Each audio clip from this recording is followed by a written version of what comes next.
Hey everybody, this is Connor Slayton from Futures Analytica here. I have a special episode. I'm bringing on a guest speaker, Market Decoy. He has a YouTube channel where he has consistently been trading L2Azimuth since about the time of release. And we're going to be asking him some questions today about his usage of the software, how he found it, and how I think his story is really inspiring to a lot of traders. And I'm just super excited to have him on today. Hey, what's going on, Connor? Thank you for having me on. I really appreciate it. Yeah, I've been trading L2Azimuth for about 2 months now, and it's been pretty good so far, especially after the limit order update. That was to me, when the software took a major turning point because the trade entries were just so much better. So yeah, thanks for having me on. On behalf of the community, I am pretty eager to ask you some questions about your success and your journey as a trader, and some of the key factors that I think differentiate you from someone who isn't profitable to software with someone who is, such as yourself. Yeah, sounds good. I'd love to shed some light on that. So first of all, I'm curious about your background as a trader, and why are you trading futures, and how did you find L2Azimuth in my channel? Yeah, so I saw one of your live streams of polarity a while ago, and it seemed like you did really well with it, but I wasn't convinced that I could replicate your results. It seemed to be a lot more complicated. When I saw the L2Azimuth video that came out where you talked about the counter spoof and all its mechanisms, I got excited about it and I pulled the trigger on a purchase.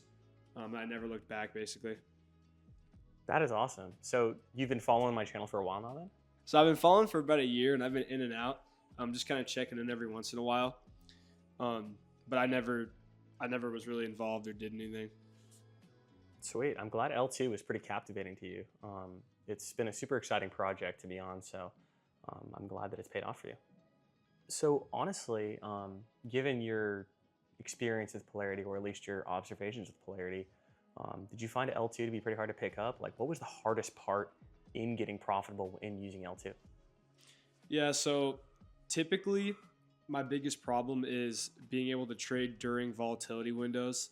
Sometimes days are just unvolatile, and so the software just can't take advantage of particular market movement if there just is no market movement.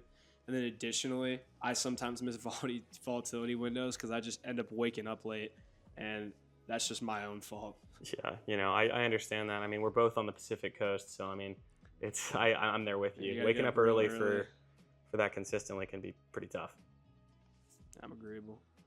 So honestly, what's a tip that you'd give to users who are still struggling with L2? Do you think that there's something that you're doing that's different than how I'm teaching users how to trade L2?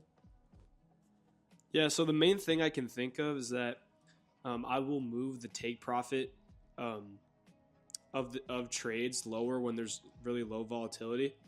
It's something that I got from other people that use L2, but they tend to move the stop loss. I don't like moving the stop loss because I'd rather there be something that can end the trade if it has to, so that I don't end up getting really insane major losses because I am pretty risk averse. But sometimes the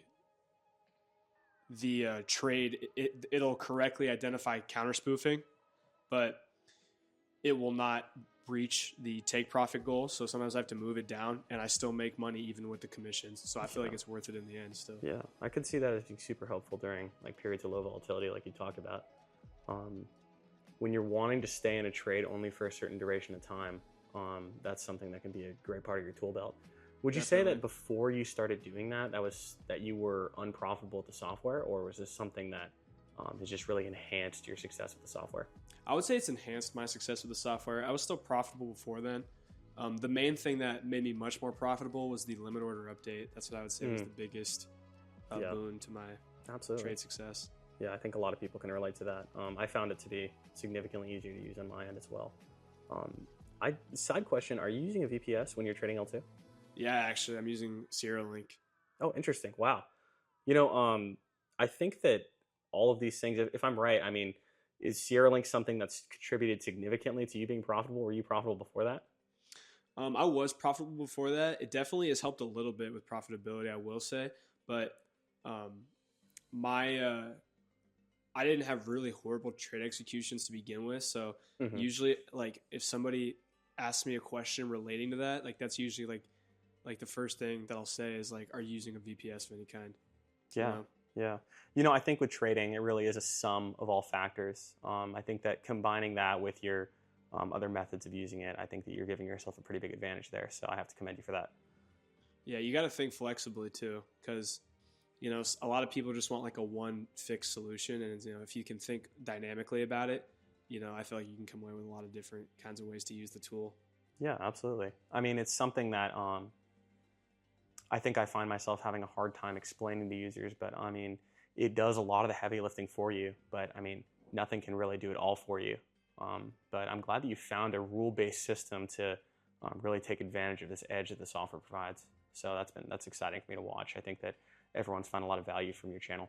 Yeah, I definitely feel like there's been more of a community like surgence around L2Azimuth that I didn't see when I was watching your polarity videos, where it seems like people are interacting and they're trying to help each other out, which I think is cool. Yeah, that's sweet. I've been really excited to see that as well. Seeing this level of excitement over something that I've created has been something that's just been super fulfilling for me to watch. So thank you so much for being a part of that. Oh yeah, of course, it's been fun. I like helping people out, in the comments and stuff like that. Even if like sometimes like, some of their questions are a little difficult to answer. Yeah, no, I'm there with you on that. I get it. It's just the reality of such like a diverse customer base. I mean, you get people from every background, and sometimes like there can be language barriers, and sometimes people can be frustrated from not being able to understand something. And yeah, I really appreciate you being patient with my customers, because I mean, it's important for me as someone who like is in the community, like kind of the leader of the community. It's like I'm really happy to see other people nurturing and educating and being patient, even when sometimes it can be frustrating. No, yeah, I totally see that.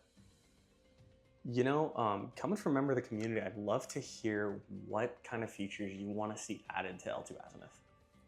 So honestly, if there's one thing I think should be added to L2Azimuth, it would be limit order offset settings and cancel limit order tick settings for each of the individual scanners, instead of just one limit order offset or cancel tick setting for all of them, because I think that like some of them operate differently in different market conditions. That's pretty similar feedback from what I've been hearing from other users. And I have to say, I think that you'll be excited to hear what's coming up soon. Yeah, honestly, I think that my last question here is, what really motivated you to join the affiliate program and start making videos on L2? It seems like you do put a lot of effort into your videos. So what's really in it for you here?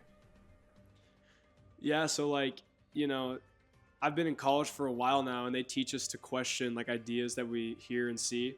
And some of the ideas that I was hearing about, like about how the software was unprofitable, and I would just see these people use like really bad settings, or like use the software improperly, and they were complaining that it wasn't working. Like there were some people that would leave on certain scanners at like the worst possible time to run them. Yeah. And then they would be unprofitable, and then they would blame it on the software. Yeah. And I just feel like that was just an unfair thing to do. Because you didn't really even give it like the college try. Honestly, I gotta say, it's encouraging to hear that someone else has noticed like the ridiculousness of some of the criticism out there. It's like, I mean, like, sure, there's like valid complaints and whatnot, but I mean, it's super exciting for me to hear that someone has not only become profitable with software, but has like found a almost a joy in proving that to people, and it's done so in a way where you're actually benefiting from it with that affiliate program too. So that's super exciting for me to hear. Yeah, and I find it fun too. Yeah, it's sweet, man. Honestly, this has been a super valuable interview, and I think my viewers here are going to agree with me on that. Thank you so much for coming on to the show today. And I have to say, I think I speak for my audience here when I say that we'd love to have you back in the future. And guys, if anyone else in the audience here is profitable with L2 or unprofitable, and you'd love to do an interview with me, feel free to shoot me an email or leave a comment in the comment section, and we can schedule a future series on doing interviews with L2 users. So thank you so much, MarketDecoy. I really appreciate you coming on. Yeah, man, it was a lot of fun. Thank you for having me. I'd love to come on again sometime if you were interested in that. Yeah, absolutely, man. Thanks so much, guys, today for watching. And go check out MarketDecoy's channel. It's going to be linked in the description as well as in the comment section. He'll really appreciate that. And he really does have some valuable content that I think you guys are really going to benefit from.